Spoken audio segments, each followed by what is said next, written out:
अगर हम बात करें पाकिस्तान पीपल्स पार्टी की सियासत की, जो हमने इनिशियली जहां से स्टार्ट किया अबू सर, तो आईपीपी सिंध में क्या कर रही है, उस पर किसका इन्फ्लुएंस ज्यादा है, उसको देखते हुए अगर आप पंजाब में बात करें तो पीपल्स पार्टी को एज वहीं से मिल सकता है।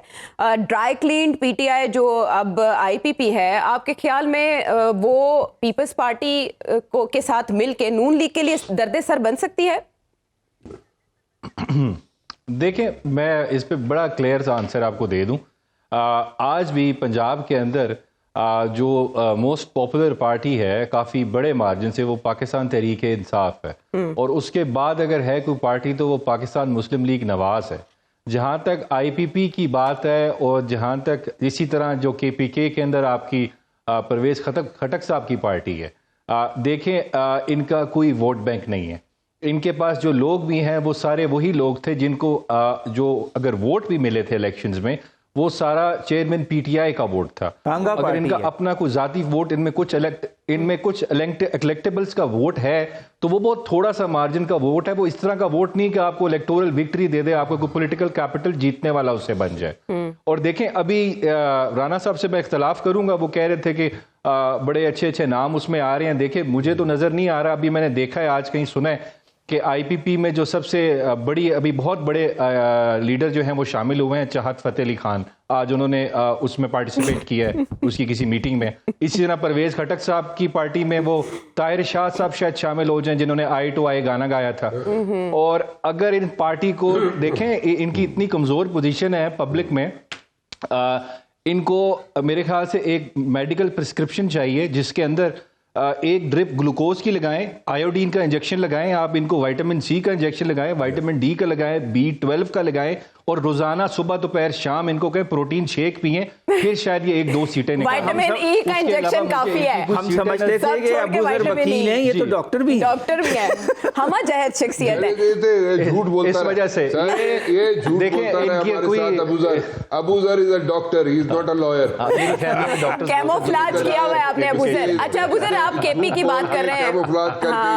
यस यस यस, छुपे रुस्तम है ये। देखिए, 1 दिसंबर को वहां पाकिस्तान तहरीक इंसाफ अपना पहला जलसा करने जा रही है, और बैरिस्टर अली जफर कह चुके हैं कि अगर इजाजत ना दी गई सुप्रीम कोर्ट जाएंगे। एक तो वो तो अपनी जगह पर अहम है कि अदलिया क्या उसमें रोल प्ले कर सकती है।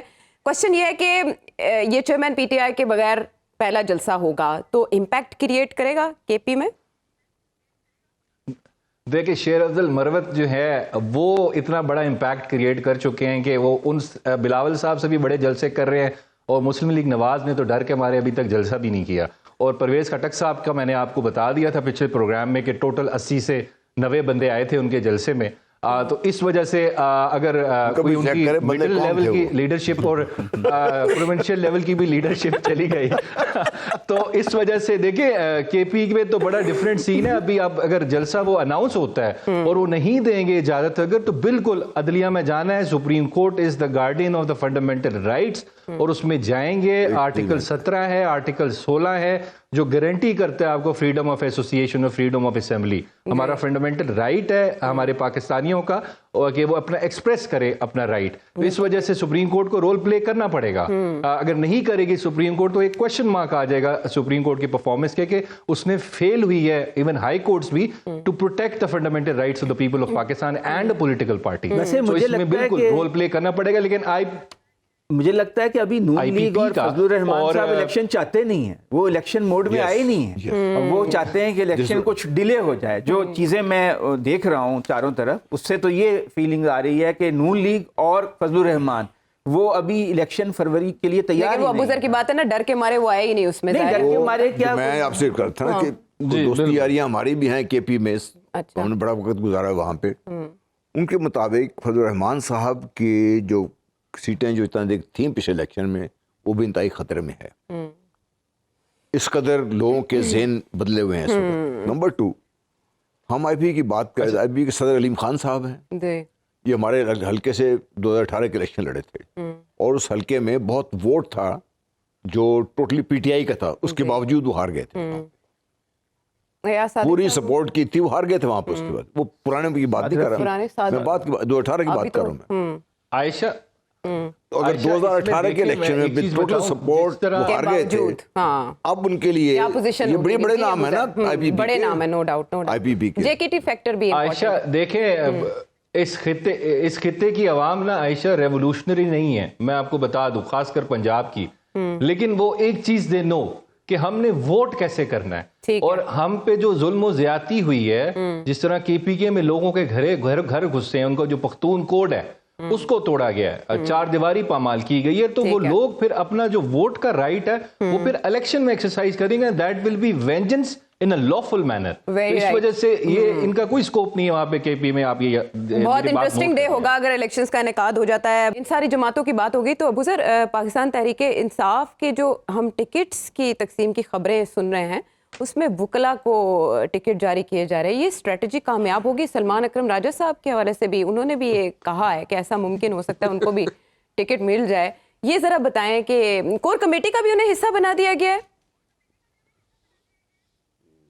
देखिए बिल्कुल, क्योंकि पिछले अगर आप 1.5 साल से देखें, राना साहब, I am not aware about it, पिछले 1.5 साल से देखें तो जो काफ़ी, क्योंकि पॉलिटिकल लीडरशिप जो थी उस टाइम की, काफ़ी लोग छोड़ गए हैं, कुछ जो हैं वो अंडरग्राउंड हैं, बिल्कुल है नहीं, कुछ एब्सकॉन्डर्स हैं। तो इस वक्त जो फोर फ्रंट पे जितने भी लोग थे जिन्होंने चेयरमैन पीटीआई के साथ काम किया है, इवन उनकी पॉलिटिकल साइड भी हैंडल की है, वो मोस्टली उसमें जो थे वो लीगल टीम थी उनकी।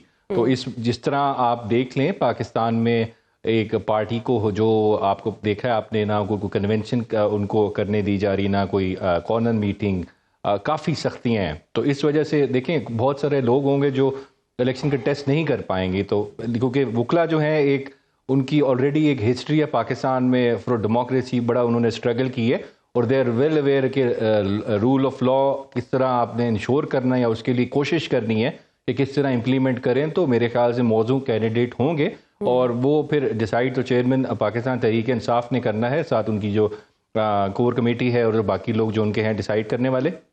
लेकिन ये जब आगे देखेंगे तो चीज़ें क्लियर होंगी, लेकिन स्ट्रैटेजी जो है बिल्कुल अच्छी है और काफ़ी मेरे ख्याल से सोच विचार के बाद बनाई गई है। इसके पीछे एक पूरा प्रॉपर प्लान है, लेट्स सी कि किस तरह एग्जीक्यूट। आपका इरादा है? सबसे बड़ी वजह ये है कि ये भिड़ों के छत्ते को हाथ लगाने को तैयार नहीं है। राना साहब इधर ही बैठे, मैं तो वकील नहीं है। नहीं, मैं अबू जर की बात कर रही हूँ, अबू जर की बात। नहीं राना साहब, आप तो जज हैं राना साहब, आप वकील नहीं है। अबू जर को तो भी हमने डॉक्टर बनाया, मेरे पे डाल रहे ना, आपने सुना नहीं शायद, अबू जर के मेरे पे डाल रहे थे, मैंने इसलिए कहा है मैं तो वकील नहीं हूँ, ना मैं इंटरेस्टेड हूँ पॉलिटिक्स में। तो वो जो नैयर साहब हो सकते हैं, अबू जर हो सकते हैं, कोई भी हो सकता है। देखिए एरिस्टोटल ने कहा था कि हर इंसान जो होता है ना एक पॉलिटिकल एनिमल होता है, तो राना साहब आप भी पॉलिटिकल एनिमल है। मैं पॉलिटिकल एनिमल ही ठीक है, मैं पॉलिटिशियन नहीं बनना। पॉलिटिकल अलग कर दे, एनिमल अलग कर दे हम।